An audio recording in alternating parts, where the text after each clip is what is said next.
Welcome students.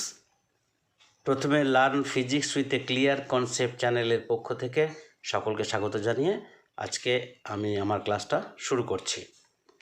আজকে আমি পড়াবো যান্ত্রিক শক্তির নিত্যতা সূত্র, law of conservation of mechanical energy. তাহলে আজকে আমাদের আলোচনা করা হবে যান্ত্রিক শক্তির নিত্যতা সূত্র, law of conservation of mechanical energy. যান্ত্রিক শক্তির নিত্যতা সূত্র পড়ার আগে প্রথমে যান্ত্রিক শক্তি কি একটু দেখে নেব। যান্ত্রিক শক্তি কোনো বস্তুর স্থিতিশক্তি ও গতিশক্তির সমষ্টিকে ওই বস্তুর মোট যান্ত্রিক শক্তি বলে। তাহলে একটা বস্তু আছে, সেই বস্তুটার মধ্যে কতটা স্থিতিশক্তি আছে, কতটা গতিশক্তি আছে, তাহলে এইগুলোকে যদি আমরা যোগ করি সেই যোগফলটাই হবে ওই বস্তুটার মোট যান্ত্রিক শক্তি। তাহলে যান্ত্রিক শক্তি হলো কোনো বস্তুর স্থিতিশক্তি ও গতিশক্তির সমষ্টিকে ওই বস্তুর মোট যান্ত্রিক শক্তি বলে। এখন যান্ত্রিক শক্তির নিত্যতা সূত্র এটা আমরা দেখে নিই। যান্ত্রিক শক্তির নিত্যতা সূত্র: কোনো অপচয়ী বলের ক্রিয়ায় যদি শক্তির অপচয় না ঘটে তাহলে কোনো বস্তুর মোট যান্ত্রিক শক্তি ধ্রুবক থাকে, একে যান্ত্রিক শক্তির নিত্যতা সূত্র বলে।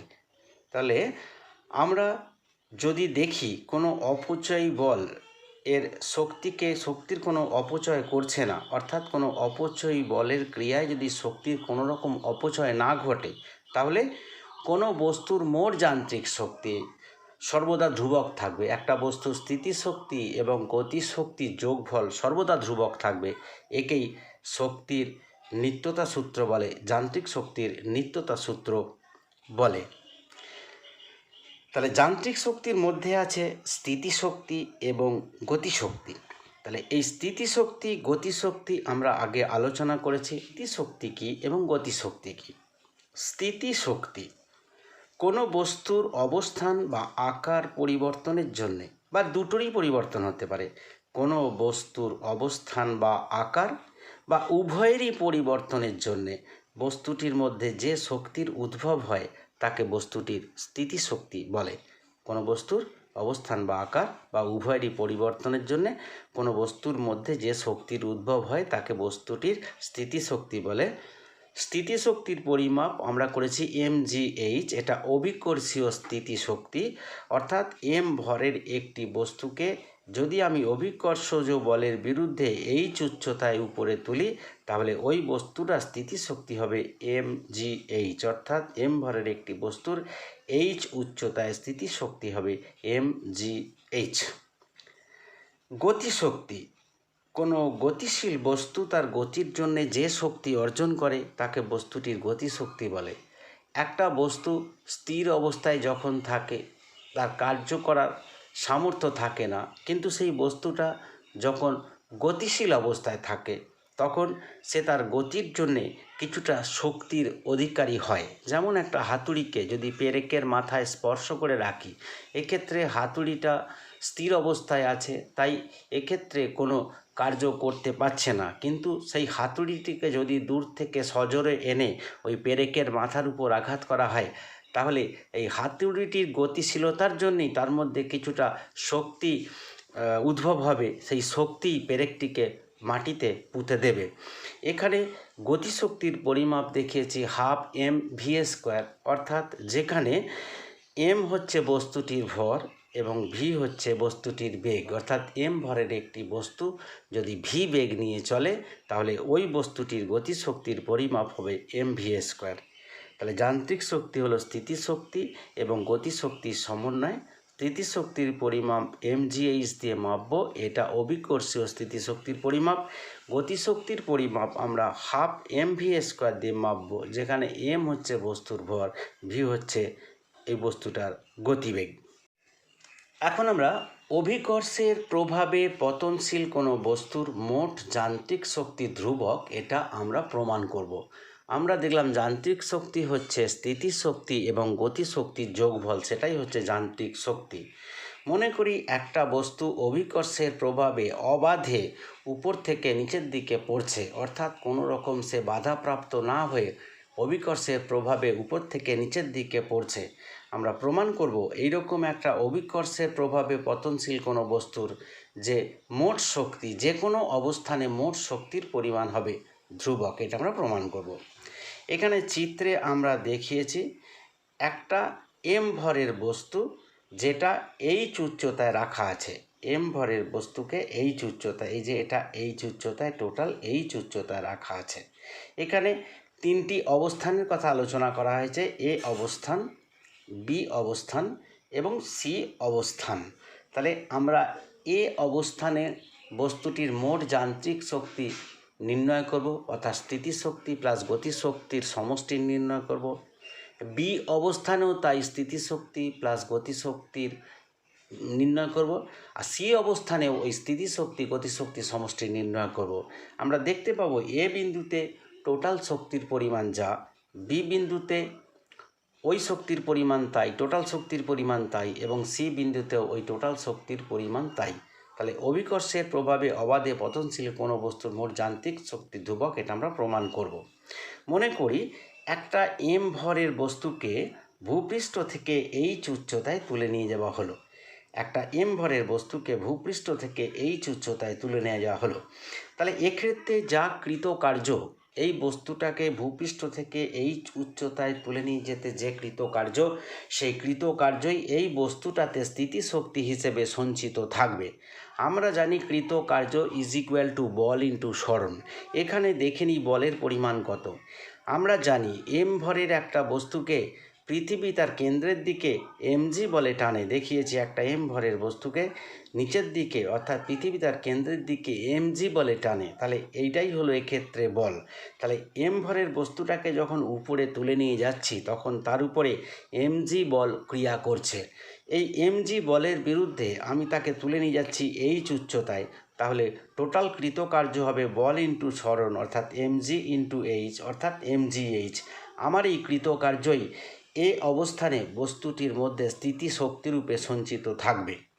এখন আমরা এ অবস্থানে বস্তুটির মোট শক্তির কথা বিবেচনা করব। এ অবস্থানে এম ভরের বস্তুটির মোট শক্তি, তাহলে এম ভরের বস্তুটাকে আমি যখন এ অবস্থানে রেখেছি, তখন এর মোট শক্তি দেখি কি, স্থিতিশক্তি প্লাস গতিশক্তি। এখন এ অবস্থানে বস্তুটার কোনো গতি নেই, এখানে যা আছে সবটাই স্থিতিশক্তি। তাহলে এখানে আমরা লিখেছি স্থিতিশক্তি প্লাস গতিশক্তি। স্থিতিশক্তি ইজ ইকুয়াল টু এমজিএইচ। এখানে বলেছি এ অবস্থানে এম ভরের বস্তুটি স্থিতিশক্তি হচ্ছে এমজিএইচ, সেটাই লিখেছি এমজিএইচ, প্লাস গতিশক্তি ইজ ইকুয়াল টু 0। তাহলে MGH plus 0 is equal two MGH, অর্থাৎ এ অবস্থানে ওই বস্তুটির মোট শক্তির পরিমাণ এমজিএইচ। এবারে বস্তুটাকে উপর থেকে অবাধে পড়তে দেওয়া হলো। তাহলে বস্তুটা এ অবস্থান থেকে ক্রমশ নিচের দিকে নামতে থাকবে। আমি মনে করি এই রকম নামার সময় কোনো একটা অবস্থান বি, বস্তুটা যখন উপর থেকে নিচের দিকে নামছে তখন কোনো একটা সময়ে বস্তুটার অবস্থান হচ্ছে বি। এই বি অবস্থানে আমি দেখব এই বস্তুটার মোট শক্তির পরিমাণ কত, অর্থাৎ স্থিতিশক্তি প্লাস গতিশক্তি সমষ্টি কত, সেইটা আমি নির্ণয় করব। প্রথমে স্থিতিশক্তি আমরা দেখে নেব। মাটি থেকে তার উচ্চতা কত আছে, এইচ মাইনাস এক্স, কেননা এই সময়ে ও এক্স পরিমাণ দূরত্ব নেমে এসেছে। বস্তুটা এ থেকে যখন বিয়েতে চলে এসেছে তখন বস্তুটা এক্স দূরত্ব নিচে নেমে এসেছে। তাহলে টোটাল দূরত্ব ছিল এইচ, এক্স দূরত্ব যদি নিচে নেমে আসে তাহলে এই দূরত্বটা, যে দূরত্বটা বাকি থাকলো সেটা হবে এইচ মাইনাস এক্স। তাহলে এখন বি বিন্দুতে বস্তুটি এইচ মাইনাস এক্স উচ্চতায় আছে। বি বিন্দুতে বস্তুটি এইচ মাইনাস এক্স উচ্চতায় আছে। আর এখন বস্তুটি কিন্তু গতি আছে। এ অবস্থানে বস্তুটির কোনো গতি ছিল না, সেজন্য গতিশক্তি ছিল না। কিন্তু বি অবস্থানে বস্তুটির গতি আছে, তাই বি অবস্থানে বস্তুটির গতিশক্তি থাকবে। এখন এই বি অবস্থানে গতিশক্তি হিসাব করতে গেলে আমাকে বি বিন্দুতে ওই বস্তুটার বেগ কত হবে সেইটা আমাকে নির্ণয় করতে হবে। আমরা ধরে নিই বি অবস্থানে বস্তুটির বেগ হচ্ছে ভি। আমি মনে করছি বি অবস্থানে বস্তুটির বেগ হচ্ছে ভি।